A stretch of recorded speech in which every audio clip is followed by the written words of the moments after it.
Добрый день, друзья! Небольшой ролик я сделаю по своим приобретениям для мушек амулевых. Рыбалка на глубине на Байкале. Ну вот здесь вот я пытался что-то изобразить как образец, то есть посмотрел, как работает лак, вот, как работает цветной лак, как долго застывает, ну и так далее. То есть это все пробные варианты. Что дальше будет, пока я не знаю. Буду я этим заниматься, не буду, я не знаю. Значит, что я приобрел в парфюмерном магазине? Вот такой вот гель. Значит, я не знал, как называется правильно. Я искал гель-лак. Оказалось, мне нужен топ гель-лак. Вот. Написано OV-LED. Они бывают жидкие, бывают средней такой вязкости и бывают густые. Вот я взял средней вязкости. Ну, как мне показалось, чуть-чуть он жидковат. Жидковат по сравнению с чем? По сравнению вот с этим фирменным. Да?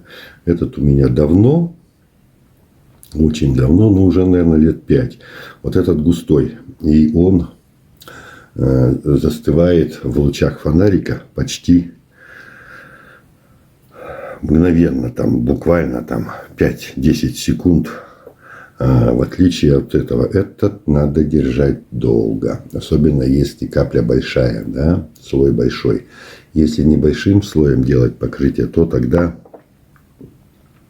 гораздо быстрее. Ну, сколько я держал? Ну, 30 секунд, 40, 50, вообще минута. Вот. Фонарик. Вот. В магазине. Сколько он стоит, я не помню. 300, то ли 300 с чем-то, то ли около 300 ли рублей. Этот, конечно, дорогой. Так, что еще я там взял? Взял я там вот такие вот этот яркий неон, да, вот такой вот порошок. По-моему, он 60 рублей стоит баночка. Краска. Вот такой. Вот взял тоже яркий неон.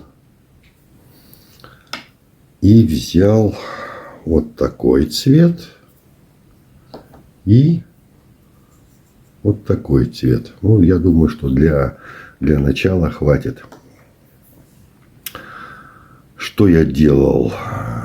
Маленько я лака на бумажку выдавливал, да. Ну вот, если вам показать, тут, правда, растеклось. Вот это как раз растекся-то вот этот вот жидкий топ-гель-лак, который я брал в парфюмерном магазине.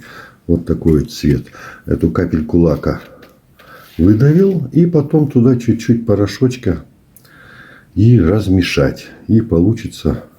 А что получится? Вот это и получится. Вот видите, да? Вот такой вот оранжевый. Но если, я думаю, добавить чуть больше краски, то поярче будет. Краску еще можно, конечно, и смешать. Попробовать смешать, что получится. Другой цвет, бледнее, ярче. Ну, в общем, это надо экспериментировать. Ну, вот капелька у меня здесь лака, да. И порошок я сюда высыпал. И теперь мы все это дело сейчас смешаем. Видите, вот она краска. Красочка-то и получается. Вот, ну, я много насыпал. Вот яркая получается очень. Вот она. Ну вот примерно вот так.